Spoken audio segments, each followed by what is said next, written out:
Born in Poland in 1938, Dr. George ELBAUM was only a year old when Hitler invaded the country, leaving George and his mother as the sole survivors out of a family of 12. They moved to the USA when George was 11. After high school, he continued to MIT, receiving his bachelor's, master's, and doctorate degrees in aeronautics, astronautics, and nuclear engineering. After working in the aerospace industry, George embarked on careers in international trade in the USSR and real estate investment and development in the United States.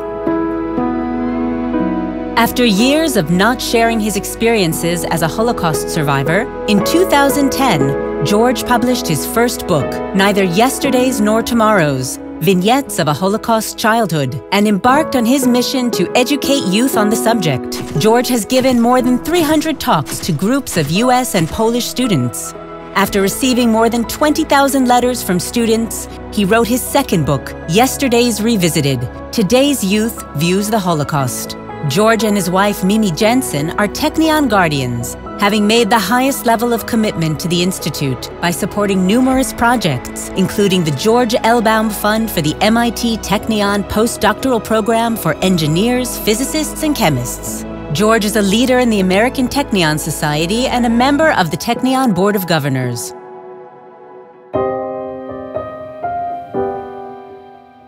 I think my interest in airplanes started when I was about 4 years old.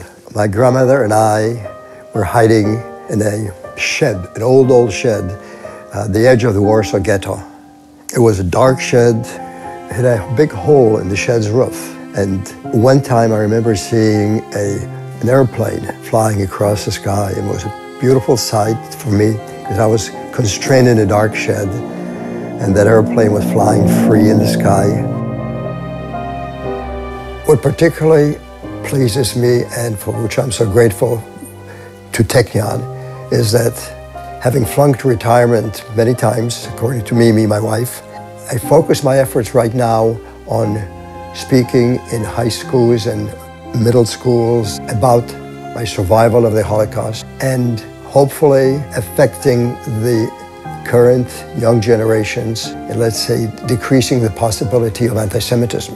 I feel that they are awarding me this not because of what I do specifically for Technion, but because they value the small difference that I can make by speaking to young audiences in America and in Poland. And I'm very, very pleased that Technion recognizes this, and I very much respect that.